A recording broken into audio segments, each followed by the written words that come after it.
Hello दोस्तों, good morning. आप सभी लोगों का बहुत बहुत स्वागत है। ठीक है, आज की इस हमारे क्लास में आज के क्लास में हम लोग 15 प्रश्नों को देखेंगे। 15 को टॉप 15 क्वेश्चंस को देखेंगे। तो सभी दोस्त जल्दी से जुड़ जाइए, क्लास को एक बार शेयर कर दीजिए। जो लोग भी क्लास में पहली बार जुड़े हैं तो प्लीज चैनल को सब्सक्राइब करेंगे एंड बेल आइकन को प्रेस करेंगे, ताकि वीडियो का नोटिफिकेशन डेली आप सभी लोगों को मिल सके। ठीक है, उम्मीद है सभी लोग स्वस्थ होंगे, अच्छे से आप सभी लोगों की स्टडी चल रही होगी। और जितने भी ठीक है क्लास आपने नहीं किया है पीछे का, ठीक है, तो सभी लोग सीरीज से जो चल रही है, ठीक है, उसको आप लोग देखेंगे। ये आज आपका 23 नंबर ठीक है पार्ट होगा, तो सभी पार्ट को देखेंगे। ठीक है, निश्चित ही आप लोगों को क्वेश्चंस को देख के अच्छा लगेगा। ठीक है, और चलिए, जो लोग भी जुड़े हैं लास्ट तक जरूर बने रहेंगे। तो पहले प्रश्न को देखेंगे। गर्भावस्था के दौरान किसकी कमी न्यूरल ट्यूब विकृति के लिए उत्तरदायी है? तो बताइए, गर्भा ठीक है, गर्भावस्था के दौरान किसकी कमी न्यूरल ट्यूब विकृति, तो सभी लोग यहाँ पे बताएंगे क्या हो जाएगा। न्यूरल ट्यूब दोष क्या होता है? तो एक प्रकार का जन्मजात रोग होता है। तो सभी लोग बताइए, न्यूरल ट्यूब विकृति, फॉलिक एसिड, आयरन, कैल्शियम या जिंक। तो देखिए, ठीक है, न्यूरल ट्यूब यानी कि एंटी, ठीक है, न्यूरल ट्यूब, ठीक है, एक जन्मजात विकार है जिसके कारण मस्तिष्क रीढ़ की हड्डी और रीढ़ में विकृतियां होती हैं। यह तब होता है जब भ्रूण के विकास के दौरान, ठीक है, न्यूरल ट्यूब ठीक से बंद नहीं होती है। तो किसकी कमी के कारण होता है? तो ये होता है फॉलिक एसिड। क्या हो जाएगा? Folic acid. कल मैंने बताया था। ठीक है, ठीक है, विटामिन कौन सा है? तो सभी लोग बताइए, इसका नाम भी लिखेंगे कमेंट बॉक्स में। ठीक है, यानी कि विटामिन B9 फॉलिक एसिड होता है। तो उसकी कमी से क्या होता है? Neural tube defect. ठीक है, न्यूरल ट्यूब डिफेक्ट कब होता है? ठीक है, जिसके कारण क्या होता है? तो मस्तिष्क, रीढ़ की हड्डी और रीढ़ में विकृतियां होती हैं, ध्यान रखना है। ठीक है, चलिए, तो ये विकार होती है ना, गर्भावस्था के पहले महीने में हो जाते हैं। इन विकारों की वजह से तंत्रिका क्षति, लकवा, ठीक है, सीखने में दिक्कत और मौत भी हो सकता है। ठीक है, चलिए, तो आगे बढ़ेंगे हम लोग। फॉलिक एसिड देखिए विटामिन B9 के नाम से जाना जाता है। यह विटामिन बी विटामिन है जो कि कोशिकाओं के विकास और वृद्धि के लिए जरूरी होता है। ध्यान रखिएगा क्या। तो फोलिक एसिड है, शरीर की डीएनए और आरएनए बनाने में मदद करता है। यह लाल रक्त कणिकाओं का निर्माण करने में मदद करता है। आगे बढ़िए, नेक्स्ट क्वेश्चन को देखिए। सेकंड नंबर बताइए, ब्रीच प्रेजेंटेशन से, ठीक है, एक्सटेंडेड आर्म सफलतापूर्वक डिलीवर किया जाता है। तो बताइए, ठीक है, माउसियले, सिमली वर्थ मेनुवलर, ठीक है, लव सेट मेनुअर, ठीक है, बर्न मार्शल मेथड, इनमें से कोई नहीं। तो यहाँ पे क्या हो जाएगा? ब्रिज प्रेजेंटेशन का मतलब क्या होता है?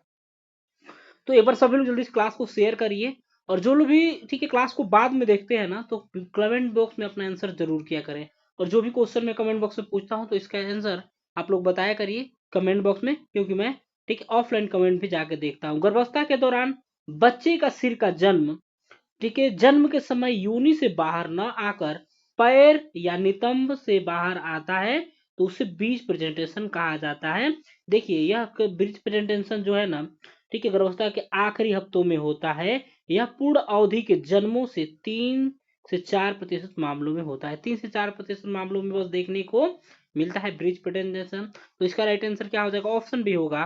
ठीक है, क्या हो जाएगा? ऑप्शन बी हो जाएगा, लव सेट मेनुअर। ठीक है, लव सेट मेनुअर इसका राइट आंसर हो जाएगा जी। चलिए आगे बढ़ेंगे, नेक्स्ट क्वेश्चन को देखेंगे। बताएंगे, मार्क वेस्कुलरिटी के कारण पार्श्व योनि फोनिक से महसूस, ठीक है, बढ़ी हुई पल्सेशन है। तो बताइए कौन सा है? क्या कहा जाएगा? ओसिएंडर चिन्ह कहा जाएगा, सर्विक्स का मृदु होना, हेगर चिन्ह या जैकमेयर चिन्ह। तो सभी लोग यहाँ पे जल्दी से बताएंगे दोस्तों, क्या हो जाएगा? सभी लोग आंसर करिए।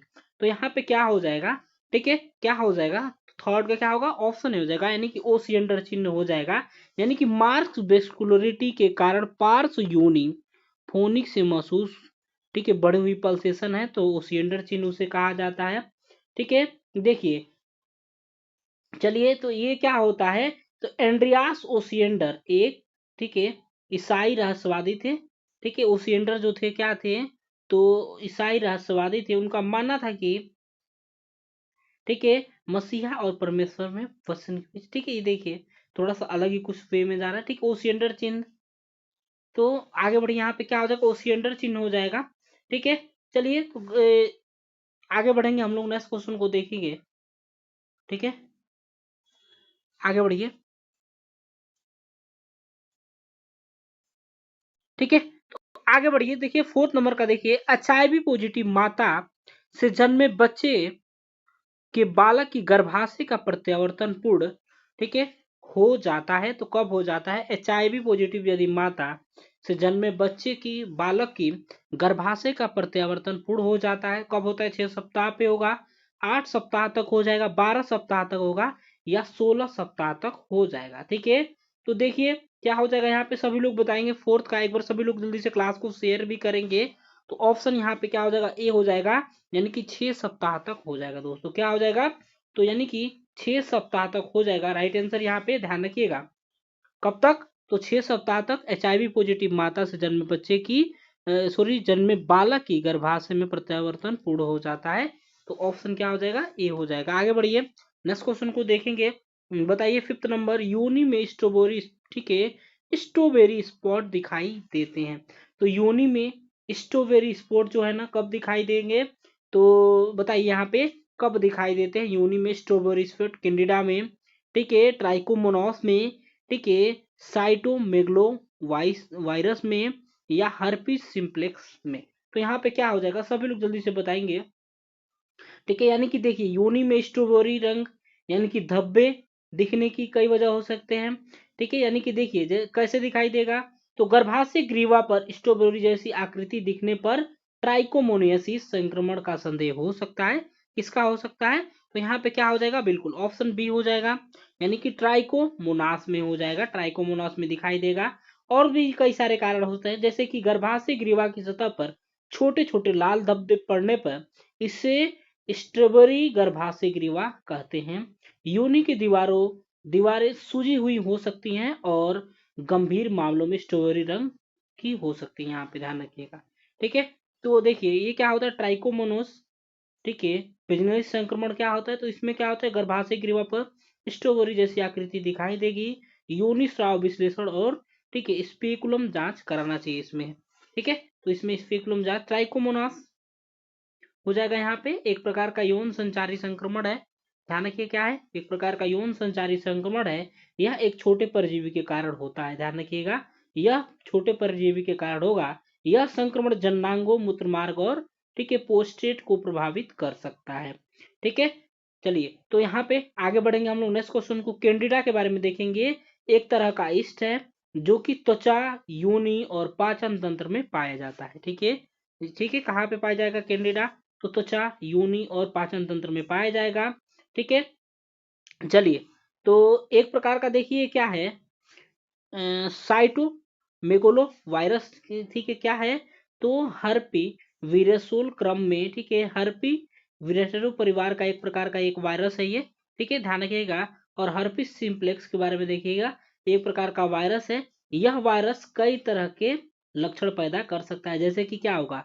तो होठों पे छाले आ जाएंगे, इसमें जननांगों पर घाव होगा, मस्तिष्क और रीढ़ की हड्डियों में सूजन और आंखों में घाव हो जाएगा।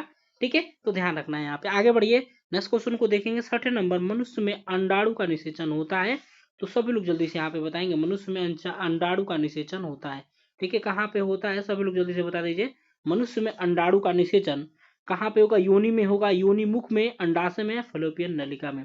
ठीक है, तो अंडाणु का निषेचन कहाँ पे होता है? ऑप्शन यहाँ पे क्या हो जाएगा? सिक्स का ऑप्शन डी हो जाएगा, यानी कि फेलोपियन नलिका में, यानी कि एम्पुला में होता है। फेलोपियन ट्यूब के सबसे चौड़े भाग एम्पुला में होता है। ठीक है, तो यहाँ पे देखिए डिंब वाहिनी नलिका भी जिसे कहा जाता है। यह प्रक्रिया शुक्राणु और अंडाणु के मिलने से होता है। कब होता है? तो शुक्राणु और अंडाणु के मिलने से होता है। हर महीने अंडाशय से अंडा, ठीक है, एक अंडा कोशिका निकलती है। यह अंडा कोशिका फेलोपियन ट्यूब में जाती है। कहाँ जाएगी? तो फेलोपियन ट्यूब में जाएगी। फेलोपियन ट्यूब में ही अंडाणु का निषेचन होता है। निषेचन के बाद अंडे से भ्रूण की विकास होती है। ध्यान रखना है। ठीक है, ये सारी चीज समझ में आ गया फ्लोपियन नलिका के बारे में। ठीक है, तो आगे बढ़िए, नेक्स्ट क्वेश्चन को देखेंगे। आसान क्वेश्चन था ये आप लोगों के लिए, काफी बार आपने पढ़ा हुआ है। मासिक धर्म का स्थायी समाप्ति, तो ये क्वेश्चन मैंने आप लोगों को बताया था। ठीक है, क्या कहा जाता है? ठीक है, बताइए सभी लोग जल्दी से बताइए क्या हो जाएगा? क्या कहा जाता है? तो ये क्वेश्चन मैंने आप लोगों को बताया भी था। ठीक है, स्थायी समाप्ति क्या कहलाता है? तो रजोनिवृत्ति कहलाता है। ठीक है, ठीक है, क्या कहलाता है? तो रजोनिवृत्ति कहलाता है। तो इसका ठीक है औसत एज कितना होता है? तो 51 ईयर होता है। ठीक है, 51 ईयर होता है। ठीक है, इसका औसत एज कितना होता है? 51 ईयर होता है। ठीक है, यानी कि मासिक धर्म की स्थायी समाप्ति को रजोनिवृत्ति यानी कि मोनोपोज कहा जाता है। ठीक है, देखिए मोनोपोज इसे कहा जाता है। ध्यान रखिएगा, रजोनिवृत्ति एक प्राकृतिक प्रक्रिया है जो चिकित्सा उपचार या सर्जरी से नहीं होती है। क्या होगा? तो ये एक प्रकार का नेचुरल होता है। जैसे कि मासिक धर्म नेचुरल है, वैसे ही रजोनिवृत्ति, मासिक धर्म का आना नेचुरल होता है, वैसे भी रजोनिवृत्ति भी नेचुरल ही होता है। यानी कि इसे किसी सर्जरी के द्वारा नहीं लाया जा सकता है। ये चीजें ध्यान रखना आप लोगों को। ठीक है, ठीक है। ओलिगोमेनोरिया क्या है आप लोगों का? तो एक तरह का असामान्य मासिक धर्म होता है। इसमें मासिक धर्म अनियमित रूप से होता है। ठीक है, ओलिगोनोरिया में क्या होता है? तो ठीक है, ओलिगो मेनोरिया में क्या होता है? तो असामान्य, इसमें क्या होता है? तो मासिक धर्म जो है ना, ठीक है, मासिक धर्म क्या आएगा? तो अनियमित रूप से आएगा, यानी कि एक टाइम पे नहीं आएगा। चलिए, तो आगे बढ़िए, हम लोग नेक्स्ट क्वेश्चन को देखेंगे। 8 नंबर बताइए क्या हो जाएगा? 8 नंबर, उप स्वास्थ्य केंद्र पर कार्यरत महिला स्वास्थ्यकर्ता द्वारा संपादित की जाने वाली गतिविधियों का सुपरविजन कौन करता है? तो सभी लोग बताइए। जीएनएम, ठीक है, जनरल मिडवाइफ नर्स, ठीक है, या एलएचबी, या नर्स वार्ड, या डॉक्टर। तो कौन करता है यहाँ पे? तो यहाँ पे क्या हो जाएगा? कौन करता है? तो ऑप्शन बी आप लोगों का राइट आंसर हो जाएगा, यानी कि एलएचबी करता है। यानी कि उप स्वास्थ्य केंद्र पर कार्यरत महिलाओं स्वास्थ्यकर्ताओं के द्वारा संपादित की जाने वाली गतिविधियों का सुपरविजन, देखभाल कौन करता है? तो एलएचबी के द्वारा किया जाता है जी। ठीक है, ध्यान रखिएगा। ठीक है, आगे बढ़े हम लोग, नेक्स्ट क्वेश्चन को देखेंगे। अगला प्रश्न बताइए, 9th नंबर बताएंगे, उप स्वास्थ्य केंद्र पर, ठीक है, ठीक है, यहाँ पे बताइए, उप स्वास्थ्य केंद्र पर एनएम के द्वारा गर्भवती महिलाओं को आयरन फोलिक एसिड की गोलियों का वितरण किया जाता है। निःशुल्क होता है, या सस्ती दर पर होता है, महंगे दर पे होता है, या केवल, ठीक है, बीपीएल महिलाओं को निःशुल्क होता है और शेष से शुल्क लिया जाता है। तो यहाँ पे बताएंगे क्या हो जाएगा। ठीक है, सभी लोग बताएंगे। जो उप स्वास्थ्य केंद्र पे एनएम के द्वारा आयरन फोलिक एसिड की गोलियां वितरण किया जाता है, तो आसान क्वेश्चन है आप लोगों के लिए। सभी लोग बताएंगे 9th का क्या हो जाएगा। तो ऑप्शन ए हो जाएगा। ये जो गोलियां होती है ना, इसको निःशुल्क दिया जाता है। ठीक है, किस निःशुल्क, यानी कि फ्री में सबको दिया जाता है, ध्यान रखिएगा। चलिए आगे बढ़िए, बताएंगे एक उप स्वास्थ्य केंद्र पर एनएम के द्वारा कौन सा टीका लगाया जाता है? उप स्वास्थ्य केंद्र पर, ठीक है, बताइए सभी लोग जल्दी से, क्या हो जाएगा? उप स्वास्थ्य केंद्र पर एनएम के द्वारा कौन सा टीका लगाया जाता है? बीसीजी, ठीक है, बीसीजी यानी कि बेसिलस क्लेमेटगुरिन लगाया जाता है, पेंटावेलेंट, हेपेटाइटिस बी, या उपयुक्त सभी। तो यहाँ पे देखिए, जो सभी टीके को लगाया जाता है। एक बार सभी लोग जल्दी से क्लास को शेयर कर दीजिए दोस्तों। एक बार क्लास को दोस्तों में जल्दी से आप लोग शेयर करेंगे और बताइए यहाँ पे एक उप स्वास्थ्य केंद्र पर एनएम के द्वारा, ठीक है, कौन कौन सा टीका बीसीजी यानी कि बेसिलस क्लेमेट, ठीक है, गुरिन दिया जाता है, एंड पेंटावेलेंट भी दिया जाता है, ठीक है, हेपेटाइटिस बी भी दिया जाता है। तो चलिए सभी को समझते हैं एक बार। ठीक है, ठीक है, बीसीजी जो है मूत्राशय कैंसर के लिए उपचार या किसी व्यावसायिक परामर्श के फर्म से भी हो सकता है। देखिए, यह माइक्रोबैक्टीरियम बेसिलस जीवाणु का एक कमजोर रूप है जिसका उपयोग टीबी की रोकथाम के लिए किया जाता है। ठीक है, बीसीजी। पेंटावेलेंट को देखेंगे, एक संयुक्त टीका है जो 5 बीमारियों से बचाता है। यह टीका डिप्थीरिया, टिटनस, पर्ट्यूसिस, काली खांसी, पर्ट्यूसिस जिसे काली खांसी भी कहा जाता है, और हेपेटाइटिस बी, या ठीक है, और किसको? तो हेमोफिलस इन्फ्लुएंजा टाइप बी से सुरक्षा प्रदान करता है। यह टीका बच्चों को लगाया जाता है। यह टीका अंतः पेशी में लगाया जाता है जी। ठीक है, हेपेटाइटिस बी के बारे में देखिए। हेपेटाइटिस बी जो है, ठीक है, हेपेटाइटिस बी वायरस के संक्रमण के कारण यकृत में होने वाली जलन और सूजन वायरल के कारण, ठीक है, लगाया जाता है ये हेपेटाइटिस बी का टीका। आगे बढ़िए, नेक्स्ट क्वेश्चन को देखेंगे। तो 11 नंबर बताएंगे, एक गर्भवती महिला को आयरन फोलिक एसिड की गोलियां कम से कम कितने दिन के लिए लेना चाहिए? तो एक गर्भवती महिलाओं को आयरन फोलिक एसिड की गोलियां कम से कम कितने दिन के लिए लेनी चाहिए?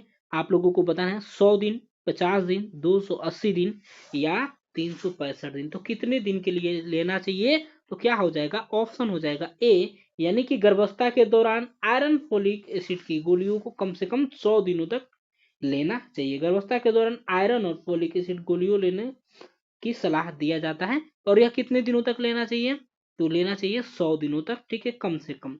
देखिए गर्भावस्था के पहले 12 सप्ताहों में फोलिक एसिड लेना चाहिए। गर्भावस्था के दौरान आयरन की कमी से होने वाले एनीमिया को रोकने के लिए आयरन की गोलियां लेनी चाहिए। चलिए आगे बढ़िए, 12 नंबर को देखेंगे। निम्नलिखित वाक्यों में से छिद्र वाहिनी गुहा, ठीक है, छिद्र विहीन गुहा के बारे में सही वाक्य कौन सा है। तो छिद्र विहीन गुहा क्या है, तो एक जन्मजात दोष है जिसमें गुदा का द्वार गायब या अवरुद्ध होता है। इसमें गुदा का द्वार नहीं होता है। तो यहाँ पे सभी लोग जल्दी से बताएंगे, ठीक है। तो क्या हो जाएगा, 12 का सभी लोग बताइए, ऑप्शन सी हो जाएगा। यह एक जन्मजात विकृति होती है। क्या होता है, यह एक प्रकार की जन्मजात विकृति होती है। यह समस्या भ्रूण के असामान्य विकास के कारण होती है। छिद्र विहीन गुदा मलाशय और गुदा के अन्य असमानताओं के कारण भी हो सकता है।